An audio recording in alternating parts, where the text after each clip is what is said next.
ये प्रार्थना भी करता हूँ कि हल्के के चाहे वो ग्रामीण क्षेत्र हो चाहे शहरी क्षेत्र हो, आप सब मिलजुल कर मुझे अपना समर्थन देते हुए और मुझ में बल रखते हुए, मुझ में विश्वास रखते हुए, मुझे यकीन रखते हुए अपना मार्गदर्शन कराते रहेंगे, ताकि मैं आप लोगों के काम अपनी योग्यता के अनुसार, आप लोगों के समझ बूझ के अनुसार मैं आपके सबके काम करवाने में सक्षम रह सकूं। आप सबका मैं धन्यवाद करूंगा कि आज इतनी देर से आप लोग एक जनों की शक्ल में जो आप लोगों ने मेरा मान सम्मान सारे शहर में लेकर करवाया है, इसके लिए आप सब बहुत बहुत मददगार बढ़ाने के पात्र है और मैं बहुत ही दिल से पुनः आप सबका धन्यवाद करते हुए मैं आपसे चाहूंगा कि अब हमारे अफसरान साहब बैठे हैं और आज पहली उनके साथ मीटिंग हो रही है, तो आप लोगों से विदा लेते हुए आप लोगों का पुनः आभार प्रकट करते हुए मैं आपसे प्रार्थना करता हूँ कि आने वाली म्यूनिसिपल कमेटी, ब्लॉक समिति, पंचायत समिति और जिला परिषद के चुनाव को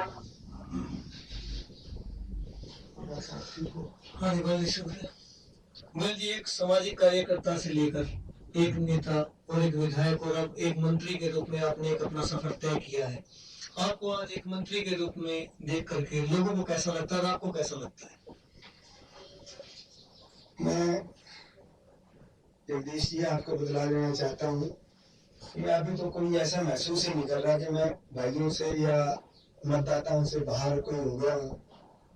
बेशक हरियाणा सरकार ने मुझे मंत्री के रूप में नियुक्त किया है, लेकिन मैं अपने आप को चाहूंगा भी ये कि कार्यकर्ता के रूप में कार्य करूं, पार्टी के निर्देशानुसार कार्य करूं और आदरणीय चौधरी देवीलाल जी की, श्री ओम प्रकाश जी चौटाला की नीतियों का अनुसरण करते हुए हरियाणा सरकार की नीतियों को लागू करवाने में अपना योगदान दूं।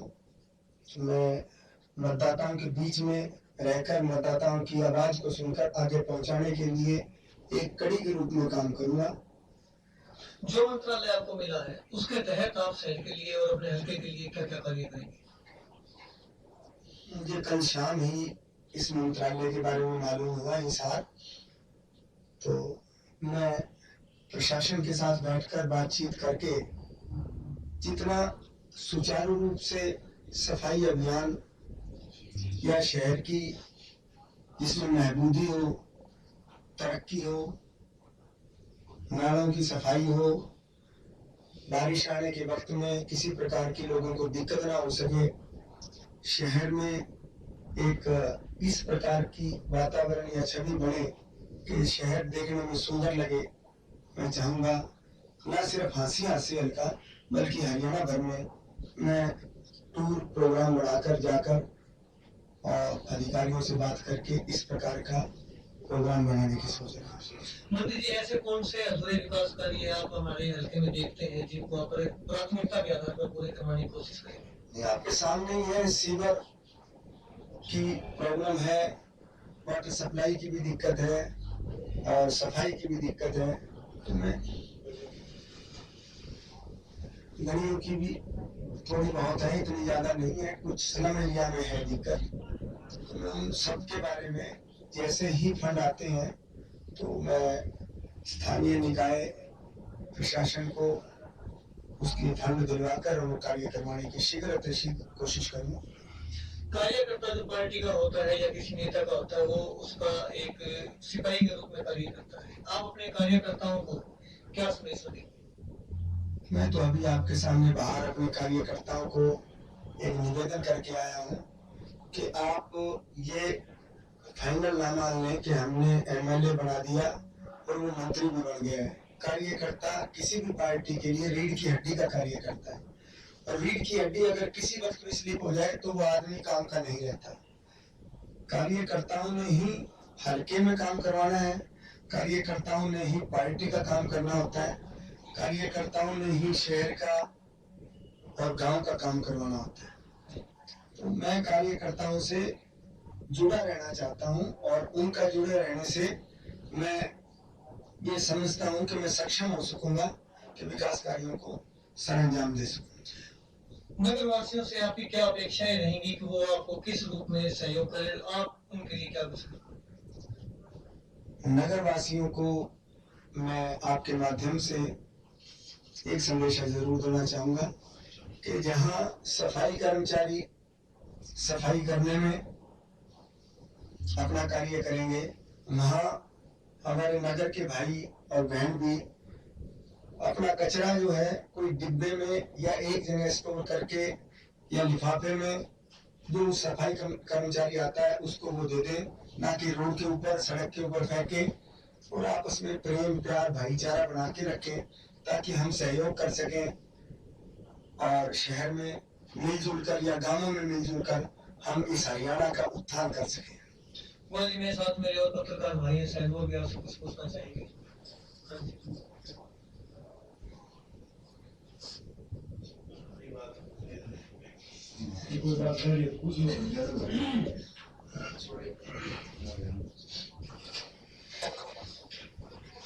अच्छा गोयल साहब, जैसे कि पिछले समय में श्री अतर सिंह जी मंत्री रहे और जनता ने ये सिद्ध किया कि वो कुछ ही चंद आदमियों के घेरे में रहे हैं जिनकी वजह से उनको पब्लिक ने नाता भी तोड़ दिया और उनको मुंह तोड़ जवाब भी मिला। तो क्या आप उससे प्रेरणा लेंगे? यादव साहब, आपने अच्छा सवाल पूछा है।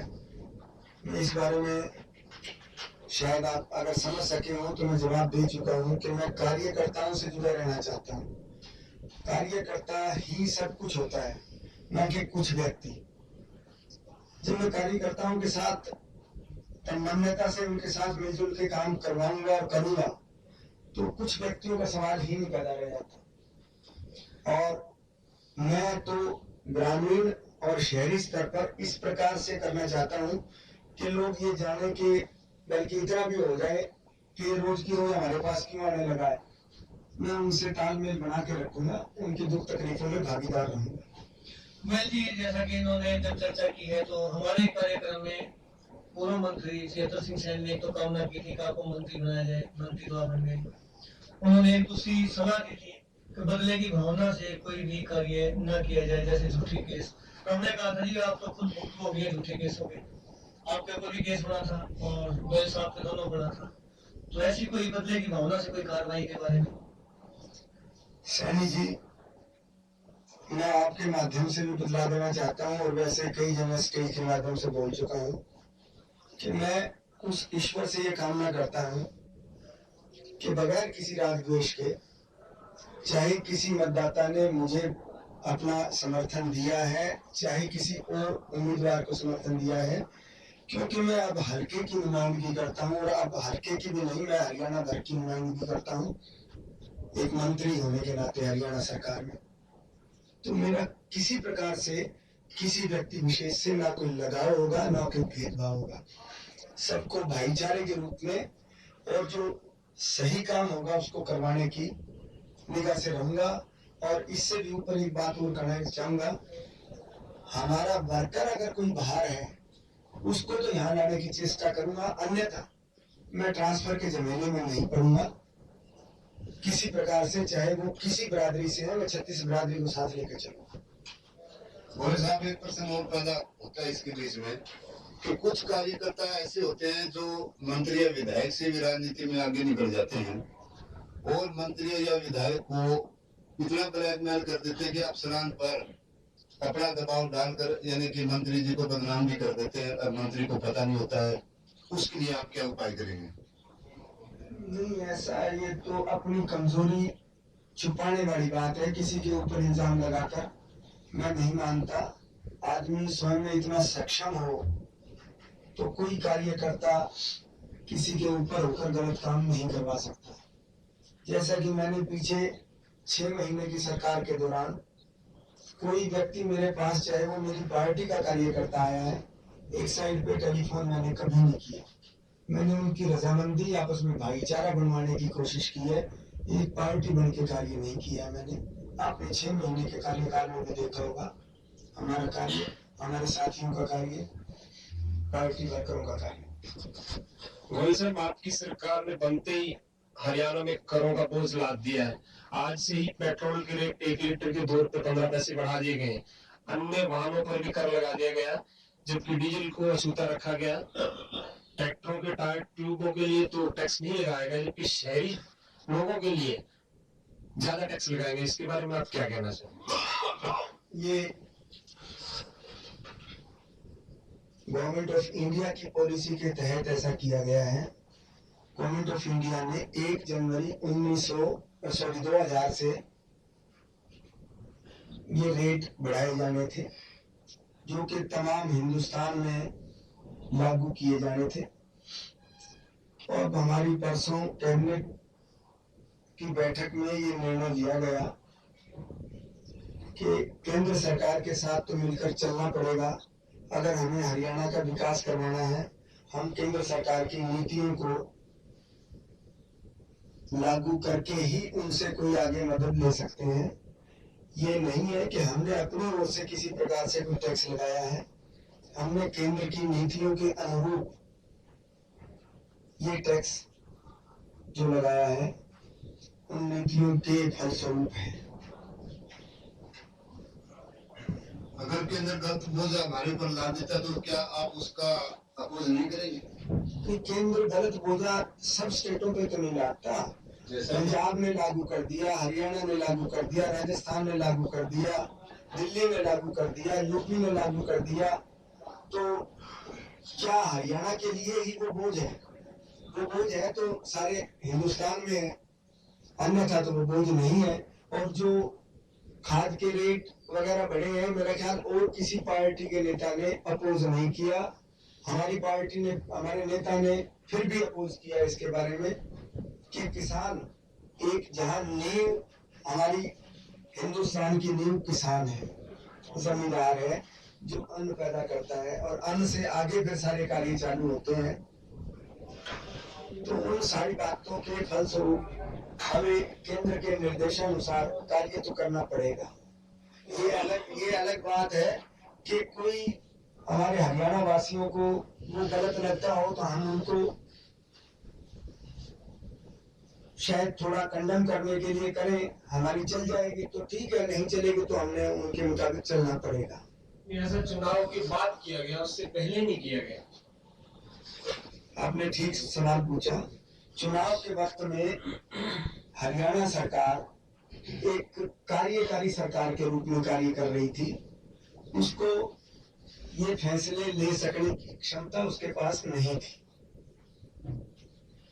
अब चूंकि मैंडेट हमारी सरकार को जनता ने दे दिया है, तो वो जनता की भलाई के लिए ही, जनता की चुनी हुई सरकार जनता की भलाई के लिए ही कार्य करेगी। देश पर कोई आपत्ति वाली बात हो उस वक्त तो हो सकता है कोई सरकार अपने आप निर्णय ले ले, कार्यकारी सरकार, लेकिन जब चुनाव का वक्त था तो उस वक्त में ये रेट बढ़ाना या घटाना आचार संहिता का भी उल्लंघन हो जाता।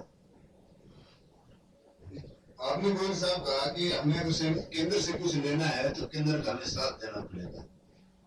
हाँ, केंद्र से तो इसका मतलब हम केंद्र की कठपुतली बनकर के रहेंगे, केंद्र नहीं, को फैसला लेने में ऐसा नहीं है। केंद्र हमारे लिए कोई कठपुतली थोड़ा बना रहा है, केंद्र सारे हिंदुस्तान के लिए जो कानून बनाएगा केंद्र, अगर केंद्र बनाता है मोटर व्हीकल एक्ट तो वो सारे हिंदुस्तान में लागू होंगे, तो कठपुतली बनने वाली नहीं है वो। उस केंद्र सरकार को भी हमने और आपने ही बनाया है, जनता ने बनाया है। जनता की चुनी हुई सरकार जनता के लिए ही फैसला करेगी। ऐसी कोई डेवलपमेंट आप हमारे लिए करेंगे जो आपको कमी लग रही होगी हमारे क्षेत्र में नहीं है?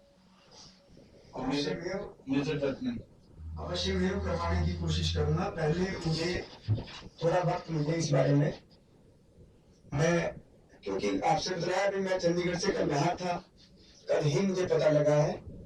ऑफिस में जाने के बाद सेक्रेटरी साहबान के साथ मीटिंग लेकर, तो क्या बजट है, क्या हिसाब किताब है हमारे क्षेत्र में इस चीज की ज्यादा कमी है। हमारे क्षेत्र में। मैं समझता हूँ सबसे पहले तो सफाई की जरूरत है। हांसी नगर में विशेष रूप से, हांसी के गांवों में विशेष रूप से सफाई अभियान। मैं अपने तौर पर एक बात कहना चाहूंगा कि हरियाणा भर में मैं सफाई पखवाड़ा मनवाकर, मैंने आपसे कहा कि मैं चंडीगढ़ जाकर इस बारे में अधिकारियों से बात करने के पश्चात कोई निर्णय ले सकूंगा। इसके अलावा बात करने में शर्मा जी पता लगेगा, अभी तो कोई जहन में डायरेक्ट बात तो ध्यान में नहीं है। गोयल साहब, अस्सी के अंदर हमारे रोजगार के लिए बिल लगी हुई है कैफेड की तरफ से, उसका एक हिस्सा काफी अर्से से बंद पड़ा हुआ है और मजदूर इसके लिए बहुत मेहनत कर रहे हैं, हड़तालें भी कर रहे हैं, उसके बारे में आप क्या करवाएंगे? सरदार साहब, जैसा आपसे 99 के इलेक्शन के बाद हमने वायदा किया था कि हम कोशिश करेंगे इस मिल को चलवाने के लिए मजदूरों का, ताकि शोषण या उनका नुकसान ना हो। लेकिन अगर कोई मिल चलती ही घाटे की तरफ हो, मैं ये नहीं कहने जा रहा कि इसको बंद करेंगे, अगर चलती ही बदस्तूर घाटे की तरफ हो तो हो सकता है सरकार कोई और निर्णय ले, अन्यथा मिल को बंद करने का सरकार की तरफ से कोई निर्णय अभी नहीं है, क्योंकि 6 महीने की कॉटन का ऑलरेडी परचेज के लिए ऑर्डर हो चुका है। तो अगर 6 महीने की कॉटन परचेज के लिए, तो इसका मतलब 6 महीने के लिए तो कंटिन्यू हो ही गई। इस दौरान में हमारी सरकार ने अभी परसों ओट ली है। जो हिस्सा बंद पड़ा हुआ है उसके लिए मजदूर मेहनत पे लगे होंगे, इसको चालू किया जाए। मजदूर मेहनत पे लगे हुए, हो सकता है पिछली सरकारों में कोई खामियां रही हो, कोई मजदूरों में गलतियां रही हो, तो उसको सॉर्ट आउट करना पड़ेगा, उस पर ध्यान देने की आवश्यकता है। कंसर्न महकमे से बात करके मैं बता सकता हूँ इस बारे में कुछ। क्या हांसी के अंदर कोई और मिल लगाने का भी आपका आइडिया है? अगर हांसी की जरूरत हुई, मैंने अभी अफसर साहबान की मौजूदगी में मीटिंग लेके एक बात कही है कि आपको लगता है कोई डेवलपमेंट का काम होना है, कोई यहाँ ऐसा स्कोप है, तो आप लोग थोड़ा बहुत मुझे बताइए ताकि मैं वो बात आगे मुख्यमंत्री महोदय के समक्ष रख सकूं। गोयल साहब, झांसी के अंदर एक ऐसी कॉलोनी भी है जहाँ पानी नहीं है, वो नगर पालिका में भी आ चुकी है। झांसी कॉलोनी भिवानी रोड पे, उसके अंदर पानी नहीं है, औरतों को बहुत दूर पानी ले जाना पड़ता है। महकमा आपके पास है। मैं आपकी बात से सहमत हूँ। मैं इस कार्य को जल्दी से जल्दी करवाने के लिए चेष्टा करूंगा। तो यहाँ सफाई के ऊपर इतना दबाव दे रहे हैं, करवाएंगे, सफाई कर्मियों को तनख्वाह की वजह से मिल रही है, उसके लिए क्या उपाय सोचे? सफाई कर्मियों की तनख्वाहें जो 3 महीने से नहीं मिल रही है, उसका भी कोई ना कोई करेंगे। एकदम तो सारी चीजें राव साहब हो नहीं सकती। जैसा 8 में जी, अब बतलाओ। तो वो भी स्टाफ ही है जी, वो भी स्टाफ है, कर्मचारी तो है वो। नहीं, ऐसा है शर्मा जी, कर्मचारी है जो पहले नगर पालिका की आय हुआ करती चुंगी के द्वारा, चुंगी बंद होने से एकदम वो आय खत्म हो गई, तो कम से कम कोई फंड रेज करना पड़ेगा, इधर दिलवाना पड़ेगा म्यूनिसिपल कमेटी को, तभी वो पेमेंट कर सकेंगे। सरकारी नोटिस नगर पालिका ने समाप्त की है जी, कर्मचारियों को आप क्या एडजस्टमेंट करेंगे, ये हमारी मीटिंग में फैसला होगा। डिपार्टमेंट पता नहीं किस डिपार्टमेंट में होगा, हरियाणा सरकार के तहत उनकी एडजस्टमेंट की जाएगी। जैसे चुनी कर्मचारियों की गई है, उसी व्यवस्था के अनुसार इनको भी एडजस्ट किया जाएगा। गोयल साहब, पहले चौटाला साहब ने घोषणा की थी कि नगर परिषद का जो चुनाव होगा वो चुनाव चिन्ह पर किया जाएगा, और अब दोबारा घोषणा आ रही है कि अब चुनाव चिन्ह पर इनारो की तरफ से कोई नहीं होगा। तो आप क्या कारण समझते हैं कि पहले चुनाव चिन्ह का एक नया वो उठाया गया, तो पीछे बंद था, पिछले साल जैसे नहीं हुआ पिछले, अब दोबारा फिर बंद कर दिया गया, तो उसके पीछे क्या कारण समझते हैं? क्या गतिविधियां घटित हुई कि इसमें चेंज किया? ऐसा है, आदरणीय चौटाला साहब ने 11 सदस्यीय समिति बनाई थी हरियाणा में चुनाव चिन्ह पर, इंडियन नेशनल लोक दल के कनक के चुनाव चिन्ह पर म्यूनिसिपल कमेटियों का इलेक्शन लड़ने के लिए, जिसके अंदर एक सदस्य मैं भी था। हमने फिर पब्लिक की, अपने वर्करों की राय जानकर 24 तारीख वो कितने 1 तारीख को पिपली में 11 सदस्यों की हमारी मीटिंग हुई, और हमने जनमत के आधार पर ये फैसला लिया कि ये चुनाव चिन्ह पर लड़ा जाना, क्योंकि वो पार्टियां चुनाव चिन्ह पर चुनाव नहीं लड़ रही, इसलिए हमने भी उसको हम 11 सदस्यों ने चौटाला साहब से आग्रह किया कि जब पूर्ण पार्टियां चुनाव चिन्ह पर नहीं लड़ रही हैं, तो हमें भी इस प्रकार का आदेश को वापस लेना होगा, और उन्होंने हमारी प्रार्थना को स्वीकार कर लिया। ये कारण तो नहीं था कि शहर में आपकी पार्टी कमजोर है, इसी वजह से, या कांग्रेस वालों ने भी नहीं किया?